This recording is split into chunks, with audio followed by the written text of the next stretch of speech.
You're listening to WTMFI 67.42 FM Chicago. Good evening, all you exhausted people, and welcome to WTMFI 67.42 FM Chicago. This is TJ Fanpool, aka Turbo TJ, reporting to you live on TikTok. Tonight, WTMFI is your resource for Star Wars Facts of the Day weekly review.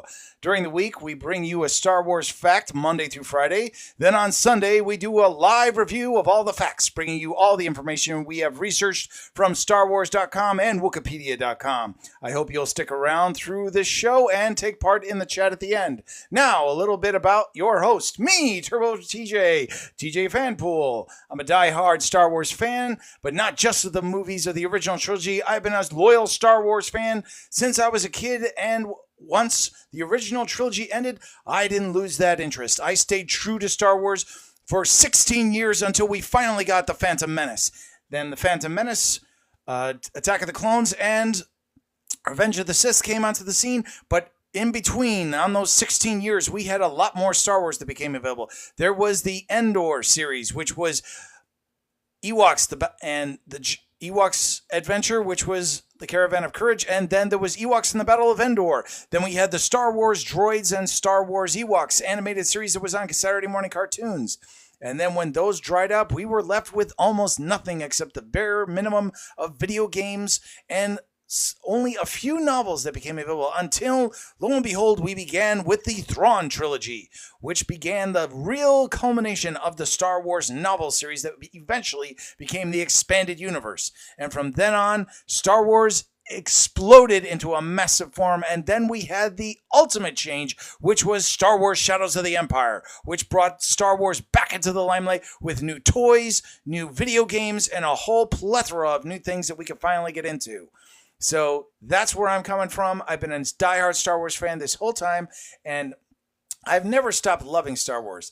So thank you to everybody who's joined us so far. Deccan Pierce, Meta MC, and Obi-Wan Kenobi, thanks so much for joining. I'm going through my spiel right now. I thank you all for coming in, and we're going to get started with the facts in just a few minutes, but I wanted to touch base on a few things.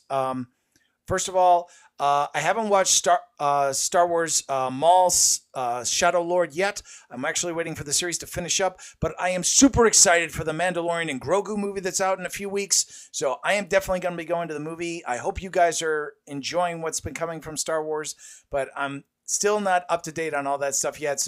But most of my facts and stuff that I'm going to go through are connected in a small way to that. But mainly this week, I decided to focus on a special which was, and I'm probably going to continue this into the upcoming week, is the clones. I touched last week on the previous week about the clone and the cloning process, and I wanted to continue on with that process. So this week I'm going to be focusing on the origins of the clones. And for those of you that have already listened to all the facts this week, I focused on a lot of that, and I'm going to continue focusing on that probably for the upcoming week. So just don't be too impatient if I don't get to some of your favorite stuff. I will eventually get to more facts and more interesting stuff about Star Wars. I'm trying to do a kind of cover over of all of Star Wars. So I'm starting piecemeal with the stuff that not only I know, but what I've also seen is really popular at the time. And with Maul coming out, a lot of the stuff I wanted to cover was in the Clone Wars, before the current series, as well as before Mandalorian and Grogu. Because a lot of that stuff has been covered, but hasn't been done in depth. I mean, you go into a lot of TV shows and a lot of movies and you get some of the history, but you don't get all of the history. It was the reason why I wanted to cover these facts and really get into them. So now that I got through that spiel, let's get into the Star Wars facts of the day, and let's go through the facts of the day for this week. So, very first fact that we want to get into was the one that was out on Monday, which is Star Wars fact of the day. Jango Fett was a famed Mandalorian human male regarded as the best bounty hunter in the galaxy. A proficient marksman and unarmed combatant, Fett was covered in a sleek armored suit that concealed his scarred face. His combat gear featured an arsenal of weaponry, including retractable wrist blades, a snare, dual blaster pistols, and more exotic tools of the trade. In combat, Django used his harnessed jetpack to gain the advantage of speed and height over his enemies. The backpack also carried a nasty surprise, an explosive rocket that could be launched from it. Hailing from the planet Concord Dawn, Fett was a foundling of the Mandalorians trained by by a mentor known partly as Janst, and as a Mandalorian warrior, fought in the Mandalorian Civil Wars before becoming a bounty hunter. As a bounty hunter, Fett worked with and became acquainted with several fellow hunters and individuals in the criminal underworld, including Duros Cad Bane, who Fett once mentored, Aura Singh, Zam Wesell, and the infamous pirate Hondo Anaka. In time, Fett became widely regarded as the galaxy's best bounty hunter, with a notoriety matched by few other bounty hunters. The Sith Lord Darth Tyrannus, or Count Dooku, hired Fett to serve as the genetic foundation of an army secretly bred on the wild space world of Kamino. His DNA spawned millions of clone troopers who shared his face, voice, and were trained to become soldiers. As part of his payment, Fett was given an unaltered clone who he raised as his son, Boba Fett. In the last days of the Separatist crisis, Fett was involved in the failed plot to assassinate Senator Padme Amidala on Coruscant. The Jedi Order investigated the incident, forcing Fett to leave the Kamino homeworld after Jedi Obi-Wan Kenobi confronted him. Kenobi tracked Fett to Geonosis, where he discovered the bounty hunter's connection with Count Dooku and the Confederacy of Independent Systems. Fett fought against the Jedi assault team during the first Battle of Geonosis and was beheaded by Jedi Master Mace Windu. His legacy survived not only through the millions of clone troopers that formed the backbone of the Republican military, but also Boba, who became a bounty hunter like his father before him. By the end of the Galactic Empire, Boba possessed the same set of Mandalorian armor worn by Django, although its appearance had been altered significantly. I had a lot of fun researching this fact, and I know a lot of people who really are big fans of Boba Fett were emphatically happy when we got the story that we got in Attack of the Clones, which really went into the whole aspect of the underworld that was going on and so much more. You know, George Lucas agreed for the spin-off of Star Wars as long as there was no merchandise leaked. I know, actually, that is true. Because that was the whole thing with George Lucas, is he controlled all of the merchandising for Star Wars. But yeah, and I actually covered that in one of my previous facts. Was about George Lucas having the rights and IP, and he actually took a cut of his pay from the movies specifically so he could hold on to the IPs and maintain merchandising. Okay, back to the fact. So a lot of us were really excited about Jango Fett becoming a part of Star Wars because it gave us an origin story for Boba Fett. We finally learned where Boba Fett came from, and it was a huge thing because we found out the final origin of the clones. Because previously, during the time period between when Star Wars, the original trilogy, came out and the books that came out shortly after, we did not have any information about what the Clone Wars was actually about.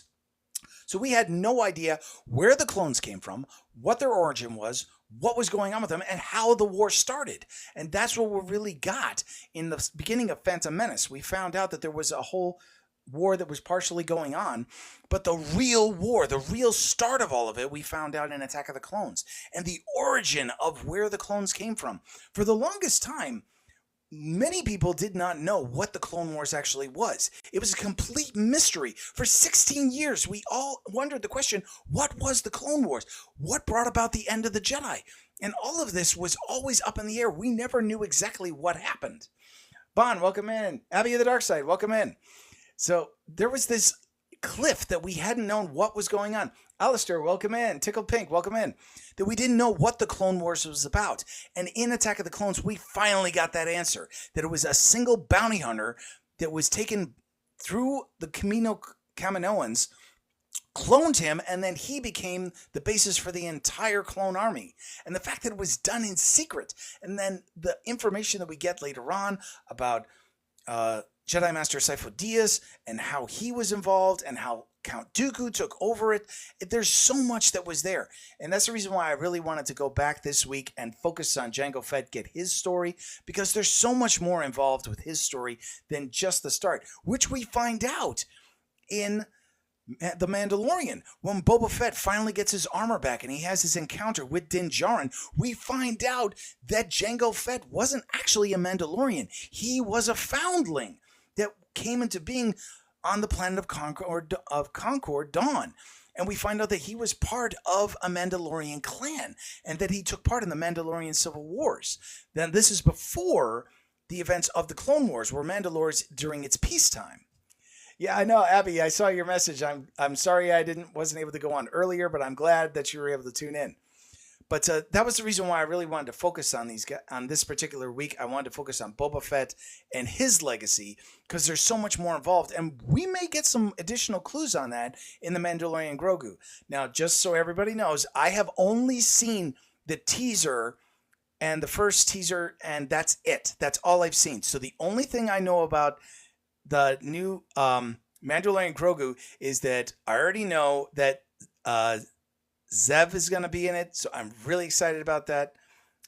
And I'm really excited to see where the story goes with that. I don't know much more than that, and I am keeping it that way. I don't want to know the facts and stuff that's coming out with Mandalorian, but the fact that it's coming out, it's going to be in the theaters. I'm saving up money just so I can go see it in theaters. I might even go and see it twice because I kind of want to go it unfiltered, but there's a part of me that kind of wants to take my family to a separate one, so I haven't decided on that one yet. Sorry. Okay, so that's our first fact. Let's get into the second fact of the week. Star Wars fact of the day.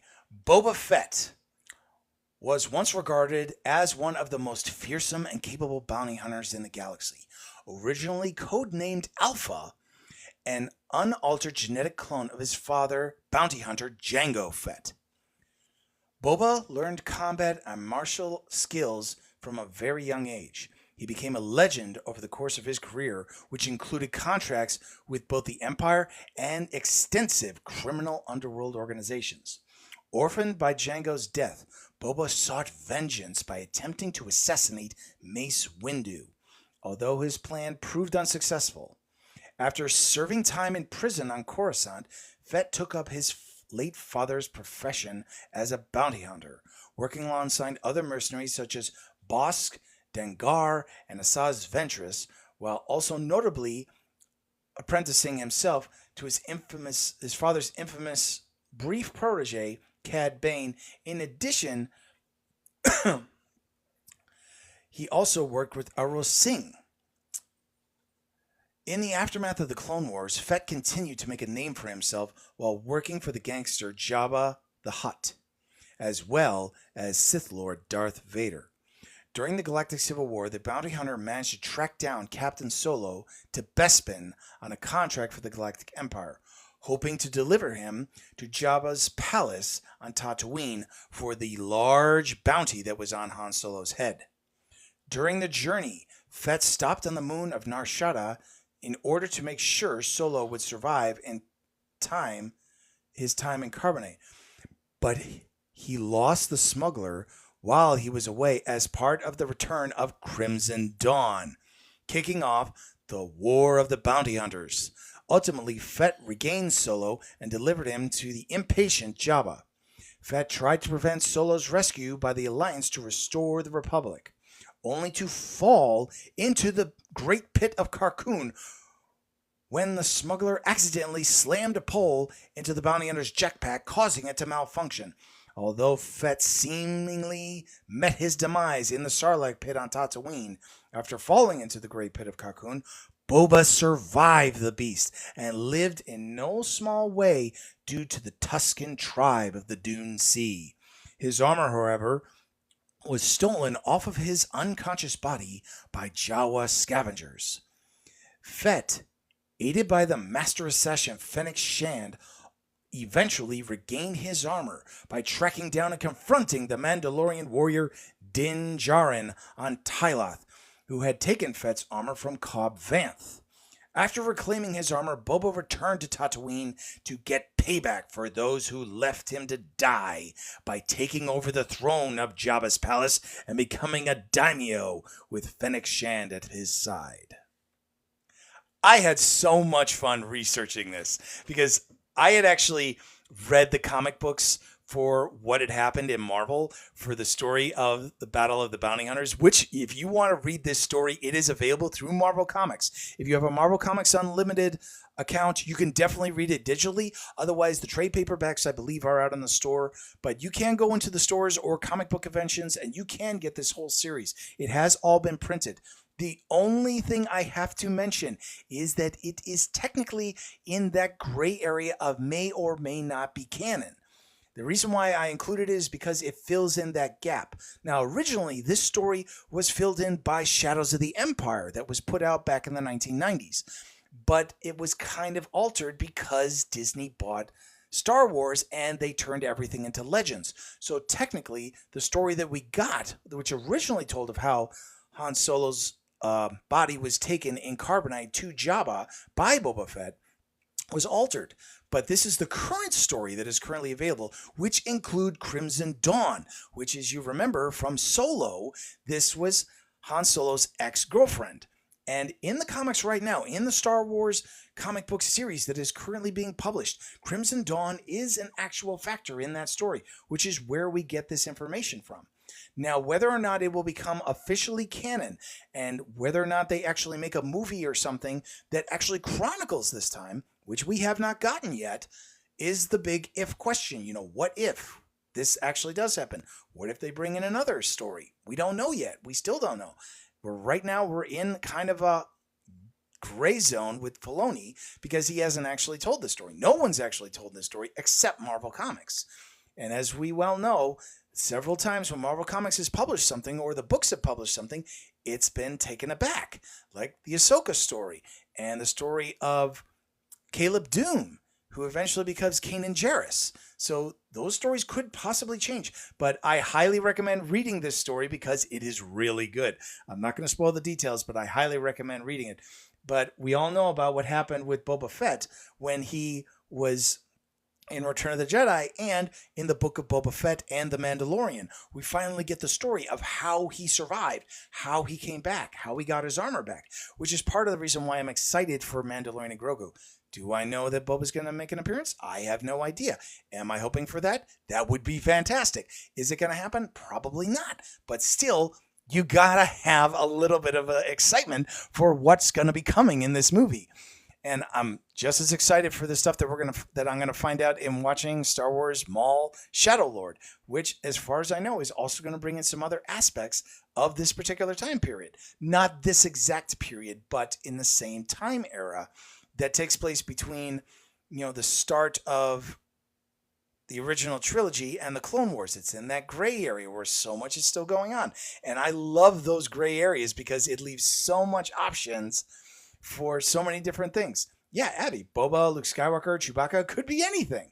That's all a possibility until the movie actually comes out. We don't know.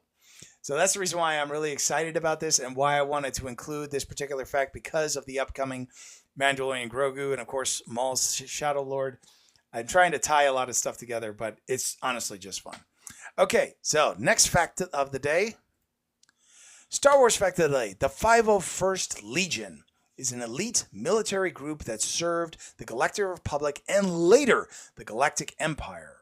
During the Clone Wars, the 501st was a battalion of clone troopers led by Jedi Anakin Skywalker and Jedi Ahsoka Tano. They were known for their courage and loyalty to the Republic. With Captain Rex, the 501st Legion is a tight-knit squadron of clone troopers known for strength of character and unwavering loyalty. The 501st fought against the Separatist droid army of the Confederacy of Independent Systems throughout the Clone Wars conflict and saw action on multiple battlefronts across the galaxy. These included Christophsis, Geonosis, Umbra, Anaxis, Volusia, Ringo Valda, Malkala, Devarion, Camino, Megiddo, and Mandalore. Near the end of the Clone Wars, the 501st was split. The main 501st proceeds with General Anakin Skywalker on a rescue mission to Coruscant. The Legion's other half, rechristened the 332nd Division, with now promoted Commander Rex in command with Ahsoka Tano in an advisory position, departed to assist Bo-Katan Kryze of Mandalore in order to free the planet from the rule of Maul. Supreme Chancellor Palpatine, the Sith Lord Darth Sidious, declared Order 66, which turned the Grand Army of the Republic and all the clone troopers against their Jedi officers. The 501st Legion stormed the Jedi Temple on Coruscant and killed its inhabitants, including Padawans and Jedi younglings, under the leadership of the newly christened Sith Lord Darth Vader, under Operation Nightfall, while Sidious declared himself Emperor of the Galactic Empire. The remnants of the 501st were then merged into Imperial service as Darth Vader's elite personal force. During Order 66, the 332nd Division attempted to assassinate Ahsoka Tano. She was able to evade execution and released Maul to distract the clone troopers. Ahsoka was able to free Captain Rex of his Order 66 condition with the information obtained from ARC Trooper 5s. And together they were able to escape. Sadly, Maul damaged the Venerator-class cruiser transporting the 332nd, and all hands were lost, except for Ahsoka and Rex.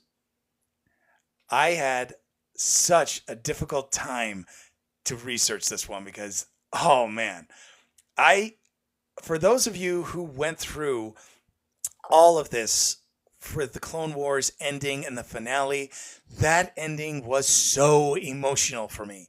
I mean, for so long, we had through 5 seasons of Clone Wars, watching the clones constantly struggling with the Jedi, fighting day in and day out against the Separatists, and all the drama they had gone through. And then we finally get the culmination of that whole thing. And all of us who had seen the prequel trilogy, we knew what was coming. We knew Order 66 was coming, but we didn't know what exactly was going to happen. And the biggest question was, what was going to happen to Rex? What was going to happen to Ahsoka Tano? Now, thankfully, we found out a little bit of that in Star Wars Rebels, but we didn't know exactly what happened. And then we finally got the answer, and it was heartbreaking. I know me personally, I was absolutely devastated when I found out what happened to the 332nd Forces at the end of the finale, when we found out that every single clone on that Venerator, if they hadn't been killed by Maul or hadn't been disabled by Ahsoka and Rex, they had died in the explosion and the crash. And man, I was in tears. I mean, when you see that final scene where Rex is packing up and he's putting his shovel back up and he glances over and he sees Ahsoka, and there are row upon row of helmets standing there, and you know that those are representatives of every clone that had passed.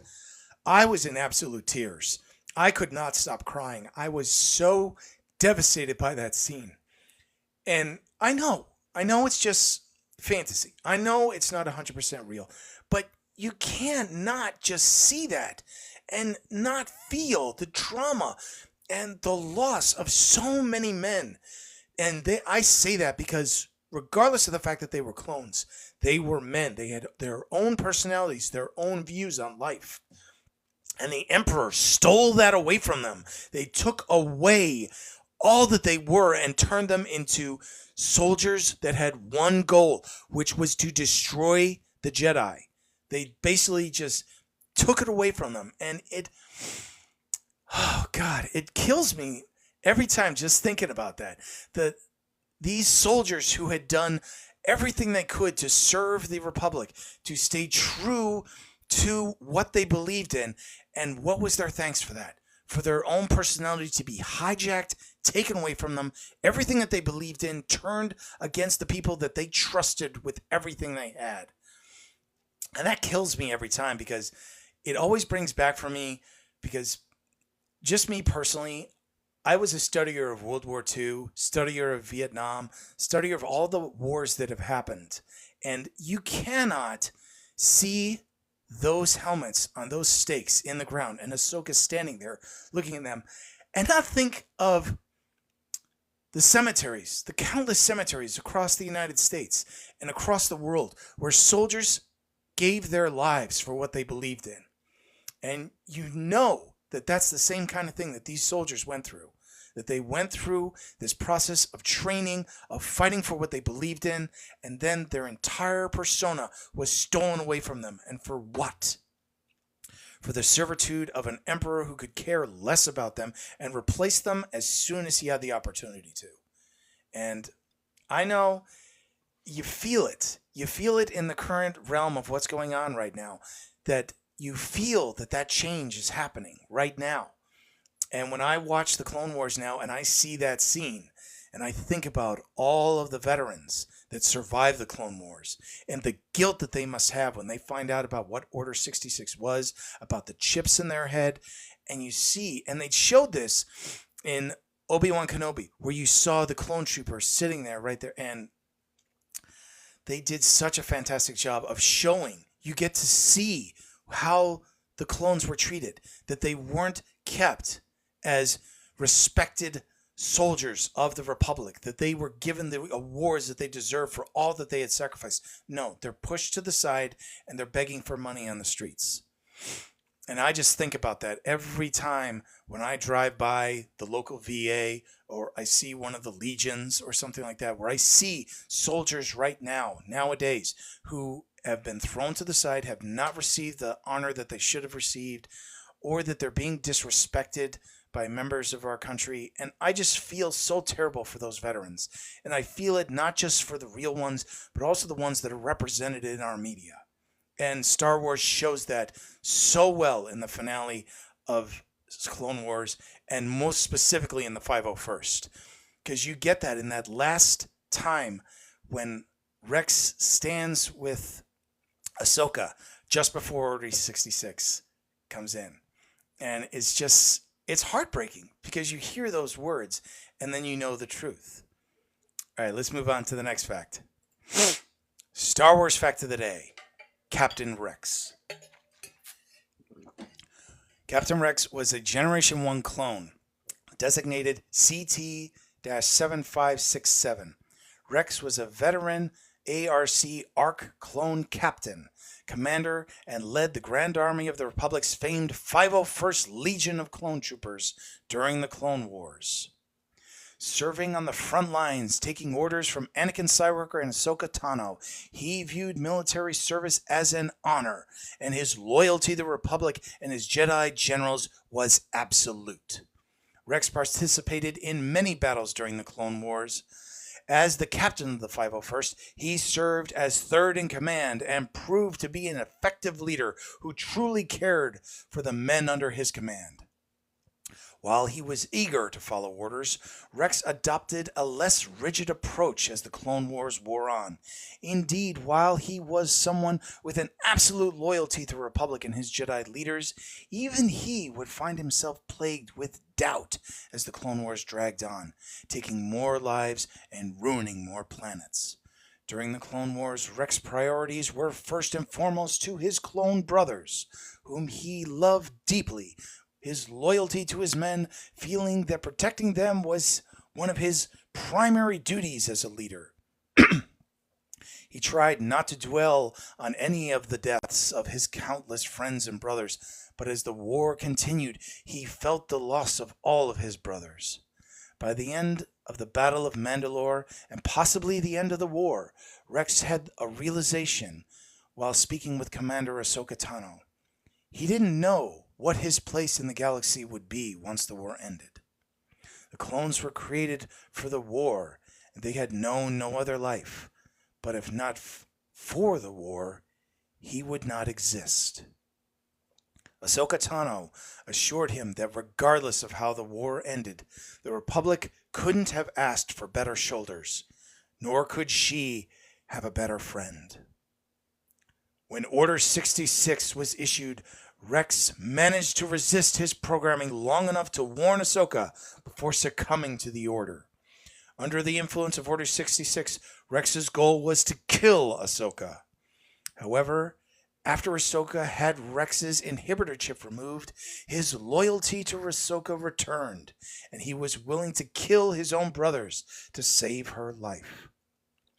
After Ahsoka and Rex escaped Order 66, Rex went into hiding, but he began a resistance movement to secure the rights for the clones that they could have a life for themselves. The Galactic Empire marked the end of the cloning program as the Empire attempted to recruit common soldiers en masse, which would be less costly. This left many veteran clones unemployed due to their accelerated aging and the inability to create more soldiers. Clones didn't have the same rights or representation as other organic beings, and the Empire viewed them as military assets instead of real people. Rex saw this and knew he needed to do something. He came into contact with Senator Ryu Chuchi, and they began a movement for clone rights. Now, a lot of this information comes directly from Clone Wars and also the Bad Batch, because a lot of this information we know now that Rex was actually involved in Order 66. He attempted to assassinate Ahsoka, and in those last few seconds you saw when he had his guns pulled, his hands were shaking. He did everything he could to not pull those triggers, and all he could do was say, "Find him, Fives, find him, Fives," before he pulled those triggers, and that was all Ahsoka needed. Thankfully, as we saw in Tales of the Jedi, Anakin trained Ahsoka to actually be ready for exactly that moment when those blasters were firing and she was completely surrounded. And using the blaster bolts themselves, she was able to carve her own escape. And man, is that scene epic. I mean, we all had the feeling that Ahsoka was going to survive, but we didn't know for sure. But in that one moment when we actually see that she survives, wow, we'll talk about a sigh of relief from every Star Wars Clone Wars fan who didn't want Ahsoka to die. And man, we all felt it. And it was even more heartbreaking in those following scenes with the loss of every member of the 332nd and what happened to Rex and Ahsoka after that. Now, there's so many stories that we find out about that whole thing, but I think the most interesting one is that Rex's story hasn't been completely told yet. You know, his story is still out there. Because there, and this is my thing that I still love about Rex, is we have his story right up through Bad Batch, and then it ends. And then it picks up again in Star Wars Rebels, where we see him after he's retired, and he's with Wolf and Gregor. Now, my question is, what happened with those years in between? We still don't know. We know that Rex's organization that he was building with the other clones was able to rescue the clones at the end of Bad Batch. And we know that Echo, who is part of the Bad Batch, is still helping him. But we just don't know how. We know that a lot of the clones that were rescued have joined Rex's organization, and a lot of them are looking for their own place in the galaxy. And this is still up in the air. We don't know exactly what happened. And this is the one thing that I am hoping at some point in time Filoni is going to bless us with that actual story, that we are finally going to find out what happened to the clones. A story, me personally, that I really want to have is I want to have the meeting of Rex and Boba Fett. I want that meeting so bad because he's already met Omega. So Rex has already met the female version of Jango Fett, but he's never met Boba, which is as close to Jango as he's ever going to get. So he can actually meet his brother that is close to what he actually is supposed to be from. And I just really want to have that first meeting. And we know for a fact that Rex is still alive. We've had more information on that just from Star Wars Rebels. I mean, heck, there was even the short. If you guys go back in Star Wars Adventures, the little animation that's kind of like anime, you see that quick little clip of Rex being part of the squad that was on Endor during the battle in Return of the Jedi at the second Death Star. So I am sure as heck hoping that Filoni actually runs with that. We don't know for sure if that's actually going to take place, but I really hope he runs with that. So, and again, this is all up in the air. This is just my opinion. I'm hoping they do something with it, but I don't know if they will. But I really, really hope that they do. And there's so much material that we could get from just that. And I know they'd have to try and build it into something bigger because it'd be cool if they could tell just a story of the Clone Rebellion, which I don't know if that's going to happen. But a lot of fans are thinking that Clone Rebellion could still happen, which would explain a lot of what happened to the actual clones. But just from my personal opinion, that thousands upon thousands of clones still exist in the galaxy. And we don't know where they are. So I've always been wondering what happened to them, and that question is still out there, and I keep hoping we're going to get that answer someday. Okay, moving on to the next fact, which will be the last fact of the week. Star Wars fact of the day. The ARC-170 fighter was a bulky, aggressive ship covered with weapons. Jointly manufactured by Incom Corporation and Sub Pro, it continued to see usage into the reign of the Galactic Empire. Protecting the skies over Republic worlds were specialized clone fighter forces flying the latest in starfighter technology. Although it began development closely before the start of the Clone Wars, the ARC or ARC-170 was brought into service shortly after the war began. It was introduced in response to the upgraded Vulture-class starfighter and was effective in combating the droids. A multi-purpose starship measuring 12.71 meters in length with a wingspan of 20 meters, designed for both intense battle and longer deep space missions, is equipped with a hyperdrive and propelled itself in real space utilizing two powerful IGP-448 ion turbine engines, mounted in each of its two wings, powered by a system of rear-mounted power generators. These engines were equipped with retro thrusters, which combined with a forward repulsor lift, aided these ships' already impressive maneuverability and gave it a top speed of 1,050 kilometers per hour. Their high speeds were considered a notable characteristic.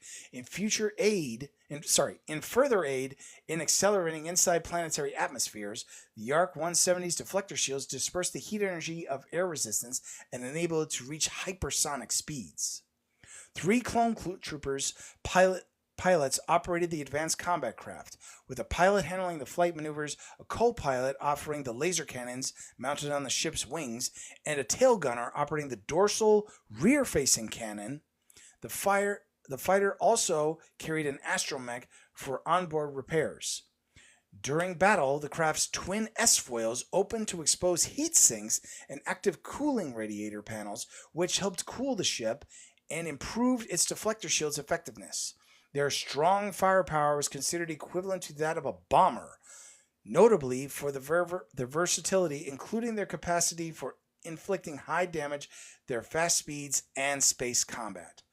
I had a lot of fun researching this one because the funny thing is, you don't actually see the ARC-170 until almost the end of the first season of Clone Wars, but you really see it in action in Revenge of the Sith, in the opening battle with Anakin Skywalker and Obi-Wan Kenobi looking for General Grievous' ship, and they're joined by Oddball Squadron, which I thought was super cool.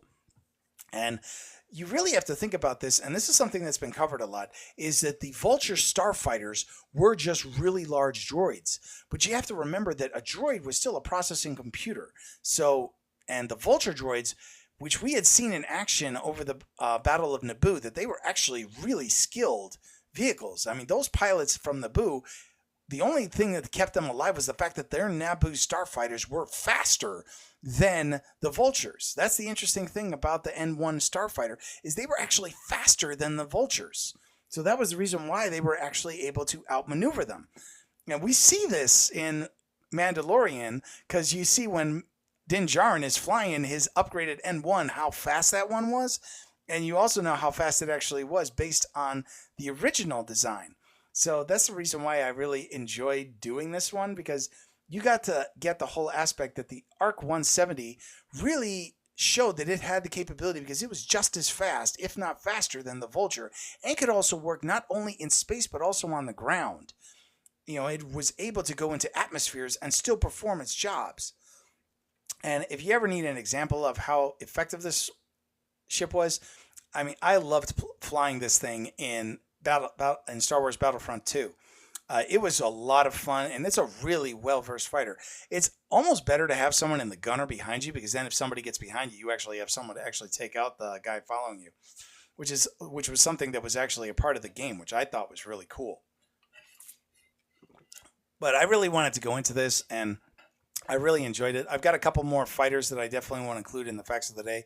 I kind of saved Friday for my Starfighter touch, or if I touch on a vehicle or something like that, because I just honestly enjoyed talking about that kind of stuff. So doing the research on this and finding out how fast and maneuverable these things are, it was really cool. I even ended up going back and watching a couple episodes where these guys were actually deployed. If you get a chance to, there's some really cool music videos on YouTube and TikTok that you can watch with the ARC 170. So I highly recommend checking those out. It's really cool. So, okay, so that is the end of the facts of the week. Thanks so much for everybody who stuck around this long. I really appreciate it.